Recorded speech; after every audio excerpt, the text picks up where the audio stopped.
Tales of Herding Gods Episode 83. In the previous episode, chaos swept through Heavenwave City as a gateway to another realm tore open above the skies.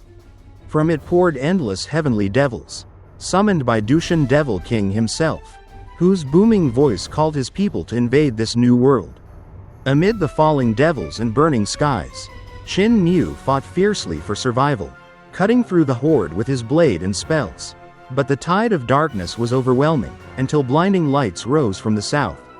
Millions of flying swords swept through the heavens like rivers of light, slicing through the devils and clearing the sky. At their command stood none other than the Eternal Peace Imperial Preceptor. With a single, perfect stroke, his sword severed the Devil King's head, ending the massacre in an instant. When the storm of swords returned to the sky, they gathered into countless sword pellets that flew neatly back into a wooden chest, one that drifted gently to the ground. Recognizing it as the same chest from the old smithy in his village, Qin Mu followed it into the forest, where he found an elderly blacksmith. Wordless and weathered, carrying that very chest, and smiling at him without a tongue. And the story continues. Grandpa mute, Qin Mu immediately hurried over and opened his arms to hug that elder in cotton clothing. He tried to lift him up, but the old man was as heavy as a mountain, impossible to move. Laughing excitedly, Qin Mu used all his strength but still couldn't lift him. Mute chuckled, set down his heavy wooden chest, and only then could Qin Mu finally swing him around before dropping him onto the ground. The old man patted the dust off and made hand signs, scolding him lightly for being too naughty. Delighted, Qin Mu asked why Grandpa Mute had left the village and appeared here, and if the sword pellets in his chest had been forged by him. Through a flurry of gestures and a few ah sounds, Mute explained that he had sneaked out of the village secretly without telling anyone. Qin Mu, amused, told him that he had already met the other elders, Butcher, Blind, and Granny C, who had all left the village as well. Mute was surprised, then mischievously asked Qin Mu to help carry his chest.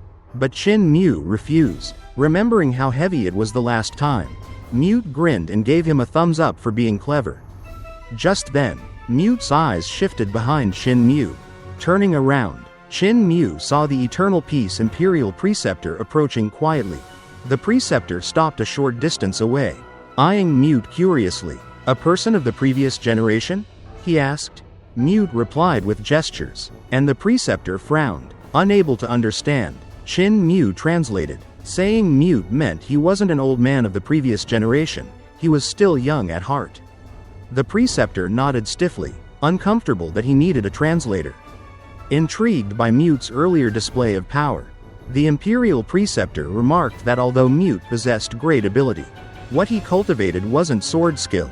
Qin Mu was startled. He had seen Mute's countless sword pellets fly like a storm earlier, forcing even a Devil King to retreat.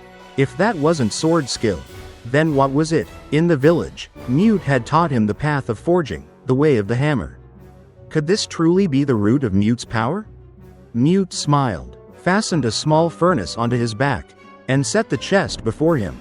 He looked just like a wandering blacksmith taking a break on his travels.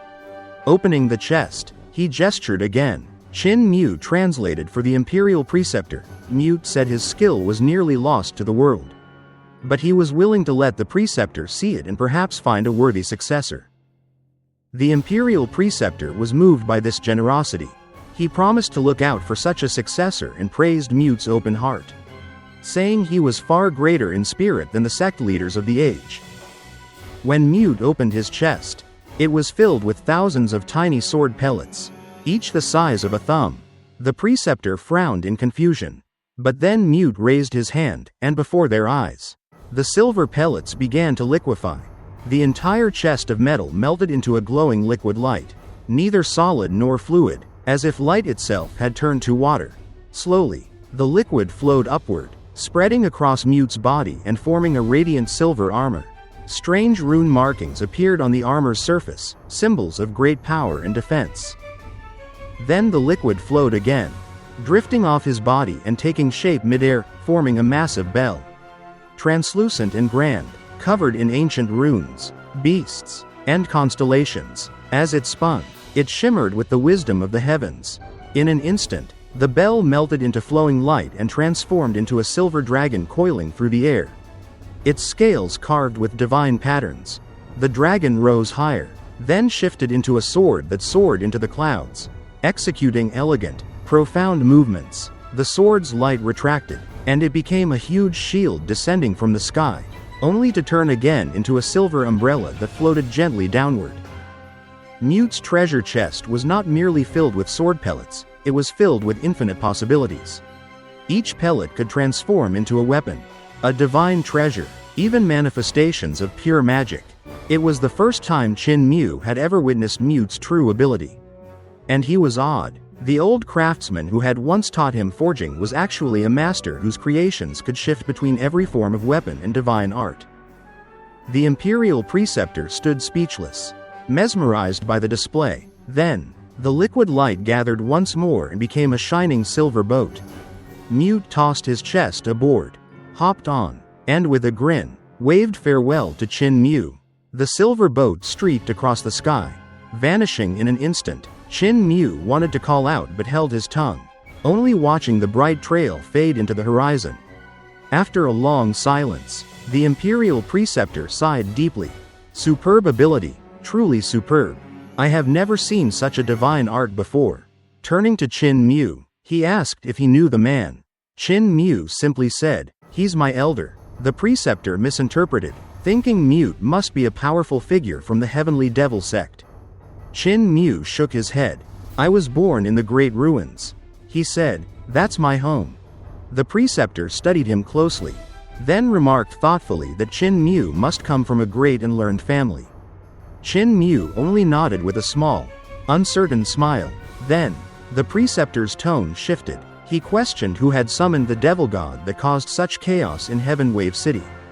Qin Mu denied any involvement, pretending ignorance. The preceptor then pointed out that Qin Mu was supposed to be leading scholars to Lizhou for experience.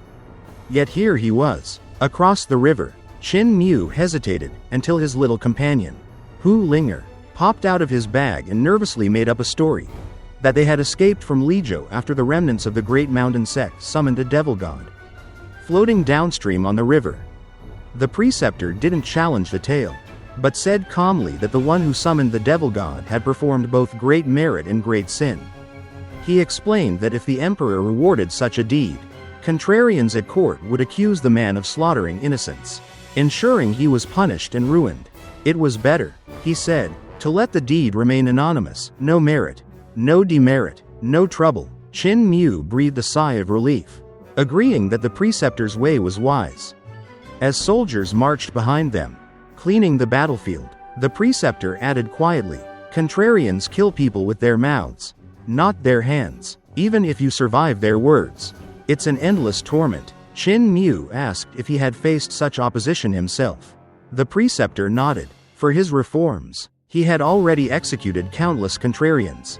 Yet more always rose. "They do nothing," he said, "but they despise everything others do. The only skill they have is to scold. Do you know my end if my reform fails?" Qin Mu shook his head. The preceptor's voice grew calm but heavy. "If I fail, I will be condemned by posterity for 10,000 years. And even if I succeed, I will still be cursed by contrarians for 1,000 more. I once had a Dao friend who could ease my heart. His expression dimmed, but he has left. I miss him very much." And that wraps up this episode. In this part, we saw a touching and powerful reunion between Qin Mu and his mentor, Grandpa Mute, the silent blacksmith of the disabled elderly village. Their meeting was filled with warmth, humor, and deep respect, revealing the strong bond between teacher and student. What began as a playful greeting quickly turned into a display of unbelievable skill. As Mute unveiled his true power, not in the sword, but in the divine art of creation itself. Using the countless sword pellets in his chest, Mute demonstrated a technique so refined that even the Eternal Peace Imperial Preceptor was left speechless. The pellets melted into flowing liquid light, transforming into armor, bells, dragons, swords, and shields, an entire world of form and energy born from one man's craftsmanship. Through this scene, We witnessed the heart of Mute's art, the path of forging as creation, transformation, and unity with the Tao. Beyond this dazzling display, the episode also delved into the meeting between Qin Mu and the Eternal Peace Imperial Preceptor. The Preceptor's calm intellect and political insight contrasted beautifully with Qin Mu's youthful honesty. Their exchange revealed not only the complex world of court politics but also the loneliness of those who strive to change it. The Preceptor's reflections on reform, criticism, and his eventual fate offered a glimpse into the cost of vision, how even great ideals can bring endless opposition and misunderstanding. His final words about a lost friend added a sense of melancholy, showing the quiet pain behind his strength. If you enjoyed this episode or found it fascinating, don't forget to like the video and subscribe to the channel to stay updated on Qin Mu's ongoing journey through the worlds of gods, demons, and ancient secrets. Thank you so much for watching, and I'll see you in the next video.